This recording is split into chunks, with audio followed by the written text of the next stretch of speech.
Hi guys, and welcome back to 20 Questions With. We're at a bit of a different location today, but you guys know the drill, it's all the same. And today's guest is an engine test technician for Mercedes AMG high performance powertrain and also a fellow Formula Woman applicant. So please welcome Isla Mackenzie. So thank you for joining me, Isla. How are you doing? Yeah, I'm good. I'm so excited to actually finally kind of meet you. Obviously, Not virtually. Yeah, Zoom's the same, right? And are you ready for the quick fire 10 questions? Yeah, go for it. Okay, let's jump in at the deep end. Yeah. Okay. So your favourite car? Car is Toyota AE86. Ooh. And favourite car? Sorry? Old school drift car. That's awesome. And your favourite track? Track. So because I'm a beginner, I haven't driven it, but I'd probably say Silverstone. And cats or dogs? Dogs. Your go-to 3-course meal? This is the one catching everyone out. Yeah, probably a steakhouse. So whatever they have for starters and desserts as well. Like a steak. Yeah, steak and then something chocolatey. And your most inspirational driver? Ooh, I'd probably say Susie Wolf. Ooh. And if you weren't doing motorsport, what other sport would you be doing? Probably horse riding, because I did a lot of that growing up. So jumping something. And are you a morning or evening person? Definitely evening. And your go-to hobby when you're not doing anything to do with cars? Probably, I'm a bit geeky with it. I used to do a lot of kind of engine tuning or tinkering with cars or horse riding again. Back to horse riding. Yeah, or walking the dogs. That's a good hobby. Anything where there's dogs is a good hobby. Yeah, exactly. We'll go with that one. And what is the scariest thing you've ever done? So I don't find things too scary. Probably moving, like packing my bags and moving down to England with no friends or family or anything. That doesn't sound very scary. Yeah. Yeah. And if you had to use one word to describe yourself, what would it be? Determined. I like that a lot. So yeah, first 10 done. We're halfway there. That was easy. So we'll get into like the 10 bit more in-depth questions. So we'll find out a bit about your background in motorsport, what you do for your job, and of course Formula Woman. So first off, how did you actually get into motorsport, cars, driving, all that side of things? So this is such a common question I've been asked, and I can't really pick a moment that I was like, oh. I think kind of where I'm from, there's quite a big car scene. Yeah. I'm from a little island, and it's quite surprising. Like there's a car club and drag race and rally and stuff. So I think, well, my dad was a farmer, so I was kind of always driving quads or something. So I think it's just in me. So I just, as soon as I could pass my test, I just had kind of boy racery cars, girl racery cars. Girl racery cars. They're better than boy racer cars, that's why. Exactly. I need to stop saying boy racer cars. It's kind of like a stereotype though, isn't it? That's one of the things of being a female. It's always boy racer cars and all that. It's like, no, don't forget us girls. Yeah, that's what I'm going to start saying. Yeah, my girl racer cars. It's going to be a trend. We're going to make it a trend. Yeah. And sort of like throughout your journey, so obviously in your job you work for Mercedes, and have you found any barriers sort of throughout, even down like the car scene when you were back at home and just through your job, have you found any barriers to achieving your success, and how did you actually overcome them? So I think, at least in motorsport wise, which is probably pretty common, the biggest barrier has always been money. Yeah. Which is, I suppose, not really doesn't make me really original, does it? Everybody's kind of gets stuck with that. In terms of the kind of engineering and career wise, I think it's kind of competition to get jobs, because there's obviously so many people who want to be in F1 and there's so many people who want to be in motorsport. So you're up against hundreds and hundreds of applicants, probably with 5 or 10 years experience more than you. Yeah. So that's probably been the biggest barrier. but I've just literally kept like not given up. So that's kind of how I've overcome it. That going back to that determined. Yeah, like everybody will eventually get their chance, I think. You just have to keep pushing, don't you? You have to make them remember you and just keep nudging, and eventually. Yeah, definitely. And I think I see it like with students and stuff at uni. They get so disheartened, or they take it a bit personally if they get rejected, or they don't even get told why or anything. But it's probably nothing to do with them. It's probably because someone's got 20 years experience. You know what I mean? And it's one of those cycles where they want you to have experience to get the job, but they want the job to get experience so then you can get the job. So it's one of those endless cycles, isn't it? Basically. But yeah, just kept applying, kept pushing. And you're here now. Yeah. Exactly. So throughout sort of the whole career in motorsports, especially in engineering, have you found there's been a big change and push for women in the industry? I think so, definitely. At least the kind of two teams I've worked for, there's been more and more women, not so much kind of in hands-on roles, but definitely in engineering roles, and kind of design engineer roles and stuff like that. I'm seeing, I've not even been in it that long, like 4 years. I've seen way more girls since my first year. So yeah, I'm definitely seeing a lot more. And well, you probably know yourself, it used to be Dare to be Different. Yeah. It's called the FIA Girls on Track. Yeah, like that. How old is that? 6 or 7 years, maybe? Yeah. I don't know. I think I've been in it for about 6 years, but I think stuff like that's like massive for kind of networking and pushing women into motorsport and engineering roles. Having that fellow sort of people in a similar situation to yourself and understand what you're going through. Yeah, and there's a lot of girls in the industry in there, and you always see girls commenting for advice and stuff, and then they get, there could be someone who works in the kind of role or the company they want to be in that sees it, and they get linked up to them and that. So that's brilliant. And obviously being female in the world, obviously you mentioned that is a push there, but is there any positive and negative effects that you find is helping with being female?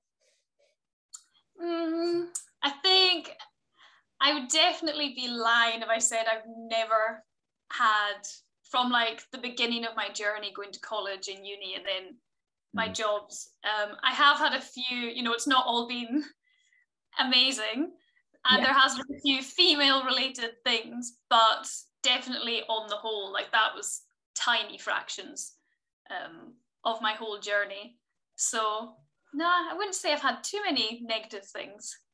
And even the positive side, like I've never really been favoured for being a female, which is good, because then I feel like on merit, it doesn't matter what gender I am. It's making it equal rather than some of these equality things where you do get that step ahead because you're female, because they're trying to balance it out. They are just giving you it as and same work. They don't, know where I've been has said, oh, you don't do that because you're female or anything. It's just everybody gets the same job. So that's good. It's good to see society moving in that direction. Yeah, definitely. Okie dokie. And obviously you're a Formula Woman applicant, which is very exciting. Yay. But what made you decide to apply to Formula Woman? What is kind of your story of your application, why you did it and all that stuff? So it's always been a dream, probably like all the girls and yourself, to be a racing driver. But I kind of tried, I was building a car and stuff years ago, and I never actually got to race it because I just run out of funds. And then when I was kind of finishing uni and then got the job at Williams, I just kind of buried it and kind of put it to the side and thought I'll focus on my career, and it's probably just not going to happen. And then someone who I'd worked with before sent me a link to Formula Woman. I was just like, oh my God, is this actually a thing? Because like all the other initiatives seem to be capped at like 16 years old. So they're like from age 8 to 16 or 8 to 12. So us oldies, kind of, there wasn't really anything for us. Yeah, it's definitely like the barrier of age. Like you say, if you don't start young, people don't want to look at you really when you get into like top levels. But it really has, as well as obviously gender, it's really knocked down the barrier of age as well. that's 100% like how I feel, because there's been a few even that I've messaged like, oh, would you not consider anyone, like maybe when I was kind of like 21, 22, and they're just, you know, not interested, because high level motorsport, they all end up there at about 20, don't they?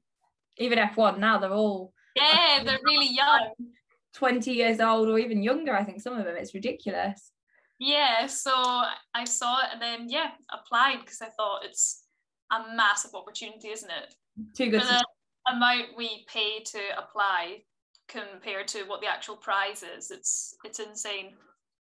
Definitely. It's like it's too good at opportunities to miss, and you just can't turn it down, really. And even networking, like look at us all, like, you know, we're meeting each other, and well, there'll be a little community at the end of it. And that's my favorite thing about it, is that we've made so many friends and met so many like-minded people. It's been fantastic to open up those doors that you wouldn't have got otherwise, because like you say, even from so far apart, but you would have never connected from like local groups because of the distance. But Formula Woman has connected everyone all over the world. I totally agree. And then who knows, whatever does happen, there's always going to be, because I know they did it in 2004, but we kind of feel like the first of the revival of it. Yes.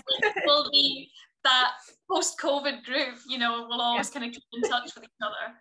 Yeah, it is really lovely. And with your preparations, so getting ready for your assessment, which you mentioned is next month, what have you been doing to prepare yourself? Has sort of your background in your career helped you a little bit maybe, or just what have you been up to getting ready for it? So I've done a few of the Formula Woman things. Well, I did the karting at Milton Keynes that they arranged. And well, unfortunately I had the iZone booked on for Thursday, but it was cancelled. COVID. I know. So I've done a little bit of karting, and I think I'm doing the Project 8-day with Formula Women as well. That's exciting. Yeah, so just little bits and bobs. And then you probably have seen her, Claire Johnson, with the Naked Warrior. Yeah, so she actually, at the very start of my journey, had approached me on Instagram and kind of sponsored me, and then I took her as my kind of +1 to the Silverstone hospitality thing, and then that's when she kind of met everyone and ended up on the team. Wow, that's amazing. That's a nice little story there. I know, but so I'm still obviously in touch with her a lot. She's, you know, helping me get fit. Say that with the networking, it's not just us, it's other people as well are coming into this community and opening up these more opportunities for everyone. That's what I even said to her, like in the back of my head, I was hoping that would happen, because she's, you know, everyone's on their own like journey, and it's not about like, obviously it's a competition, but we've all got to kind of help each other in a way. You know what I mean? So that's why I was so glad that like she's kind of on the team now for everybody. She's great. I know I've spoken to her a couple of times and she's lovely. Yeah, she's like buzzing for it. But I think I had a karting thing last week, and I think because of my kind of work experience, the way my brain kind of works now, like I think that will help me a bit, at least. Well, it's one thing understanding the theory, but then trying to make my body do it. But at least I'm understanding the theory pretty easily. So your body will soon pick it up, definitely. Yeah. That's what I'm saying. I was like, you know, I totally understand all that and about the mechanics, but I just need to get my hands and feet to do that. That's what they always say. The 3 most important things in motorsport is your brain, your hands, and your feet. So if your brain, your hands. So my brain's fine, but I just need to work on the other bits. We'll get there, don't worry. So obviously you can include Formula Women, but overall with motorsports, maybe in your career as well, what are your aspirations? So, I will definitely see how I go with Formula Women. Hopefully we'll be 2 winners, you know, just us. Yeah, I'm sure we'll win. There's 6 winners, isn't there? I think so, yeah. So hopefully be one of them. I think whatever happens, I really want to be racing in something next year. Whatever that is, karts or cars or something. I'd love to do that. And work-wise, my dream is to do something engine-related trackside. Yeah. So my kind of, I I've kind of, well, not in a way sidestepped, I've moved to obviously an engine related role because long term that's where my interest is. And then, yeah, now the next dream is to get into a race team, hopefully with Mercedes. Well, positive manifestation. Yeah, I'm so into all that. I love that. Have you met, you met Lucy, haven't you? Lucy, Miss Lucy Latters. Yeah, she's Instagram names. That's the issue. Yeah. She's, she mentioned manifestation. I was like, yes, I'm totally into all that. No, like I say, if you don't believe you can do it, you never will. It's a thing. Yeah. Yeah. So yeah, I will be in a race team. You will. At some point. But that sounds very exciting, and like I say, you will achieve it. Positive. I know I'm not meant to ask you questions, but what's your aspirations? For myself? Yeah. I'm not used to being asked the question now. Oh really? I was like, but you can edit it out. But yeah. It will be part of the series. Yeah. Might be a new part. Someone comes and fires back at me. I know, you're like, never had this, but have you interviewed Scottish people? I think for myself, obviously, win the competition would be the dream. Dream come true, and I don't think I'd even believe that it's happened. I think it was a dream the whole time. Yeah. But that is definitely the dream. But like you say, I want to get into a race team for sure. I want to have a seat next year if I can. Yeah. And just carry on with the media stuff. I've absolutely loved doing like my 20 questions. I absolutely love it. I love interviewing people. I've really taken to being on camera. I thought I would hate it. Yeah. On the very first vlog, you could see me kind of awkwardly sat there. I really love it now, and I love doing all of the media side of things, and hopefully something will come of that too.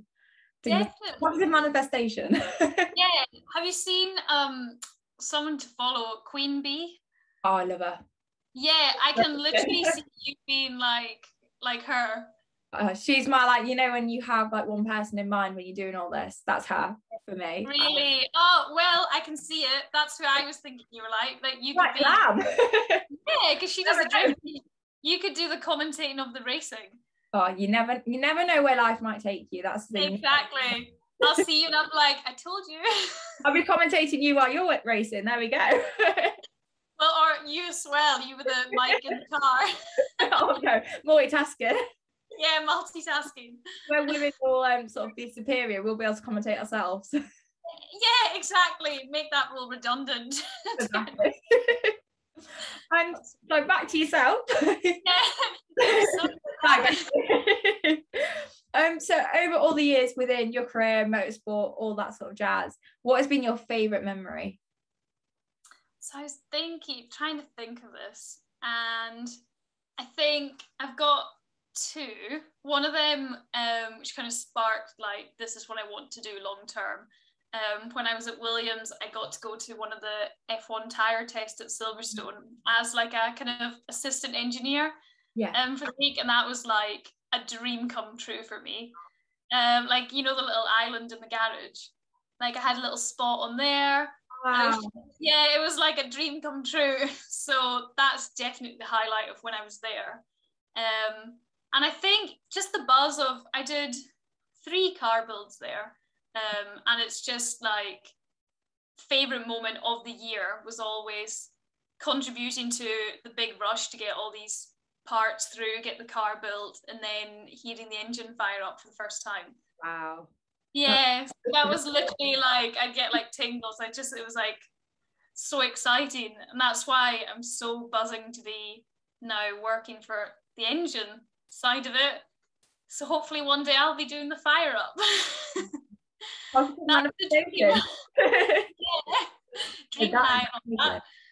I bet the whole atmosphere while she was down there was just incredible.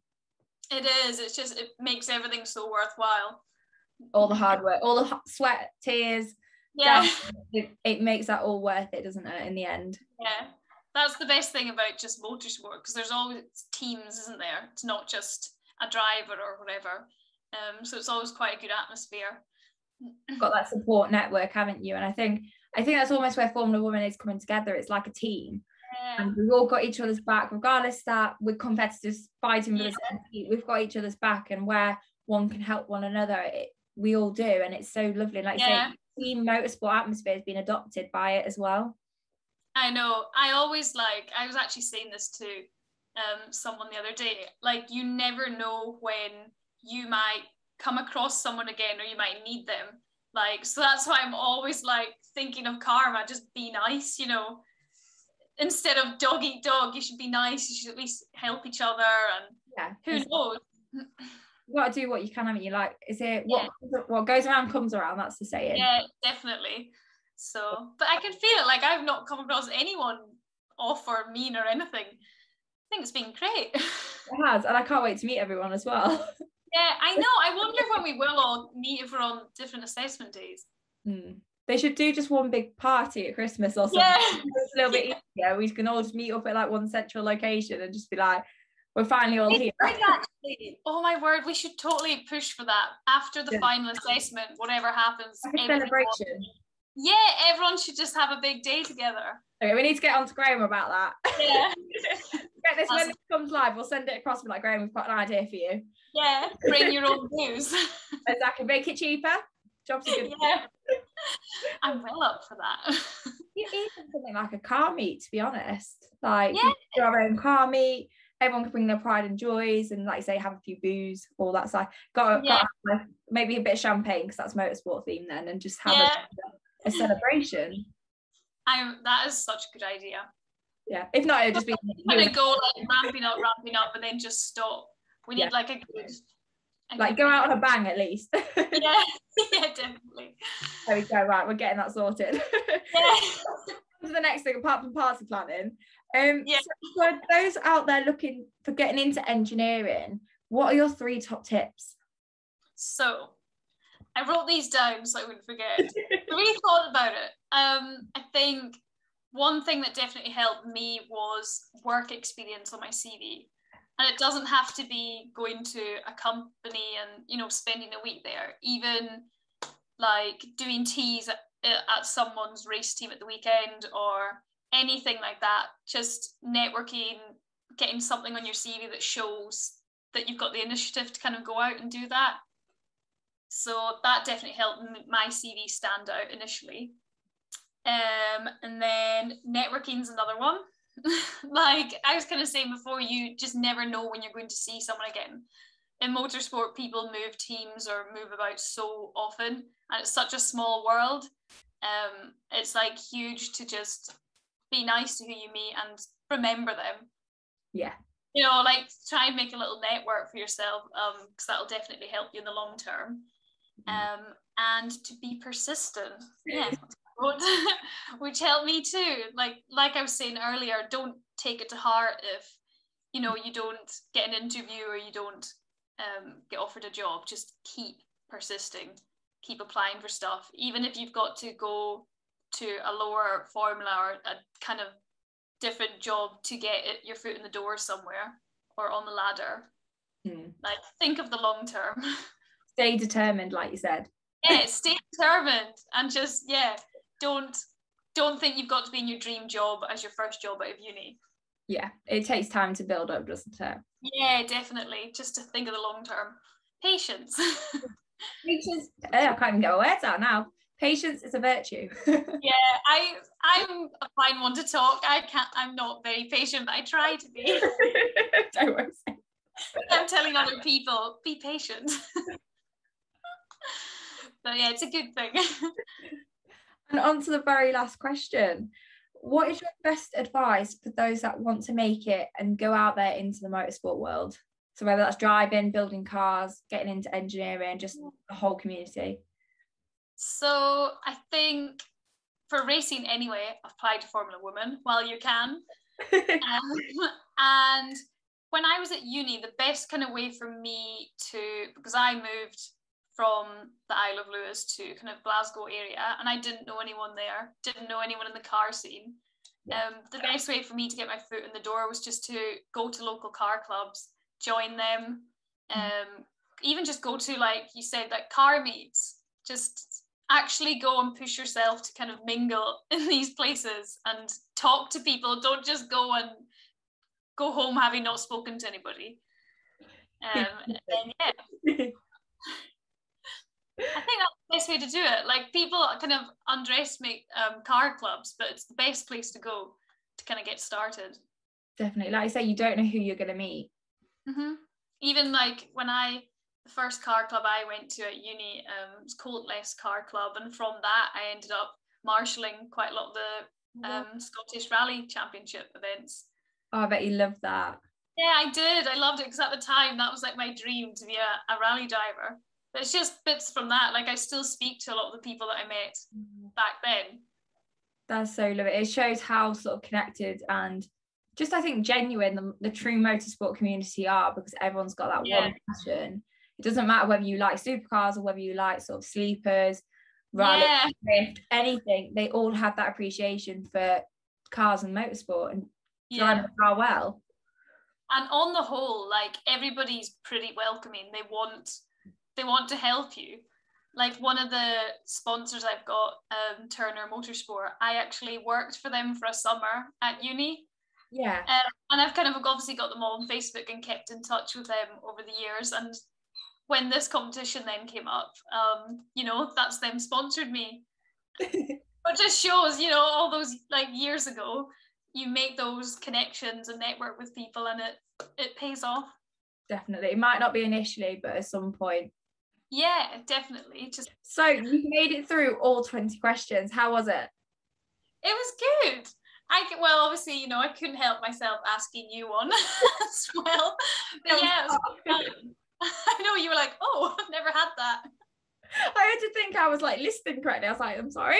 No, I really enjoyed it. Like, hopefully someone will have got something from it, even if it's a bit of career advice or something. Definitely. And like I say, the joys of YouTube, this will stay out there for a long time, so people will always be able to find any advice that you get, which, to be fair, even for myself, there's lots of bits of information there that I didn't even know about. So it's definitely going to help at least someone, if not me. Oh, good. I'm glad. Like learning how to deal with a random question. Yeah, you know. See, I'm just preparing you for future. Exactly. There we go. Best intentions at heart. Well, thank you so much for being my guest today, and I'm glad you enjoyed it, and it's been a right giggle. Oh, you're welcome. Thank you so much for having me. I think you're awesome. I think you're going to do really well with this. Thank you, as are you, and I really wish you the best of luck for your assessment next month, and I'm gutted we're not on the same one. Oh, and you too. I'll see you in the winning group. At the party. Yeah, at the party. Well, guys, you all know the drill. We're here every Monday at 6 p.m, and to make my journey your journey, like, follow, subscribe, and I'll see you next time. Bye.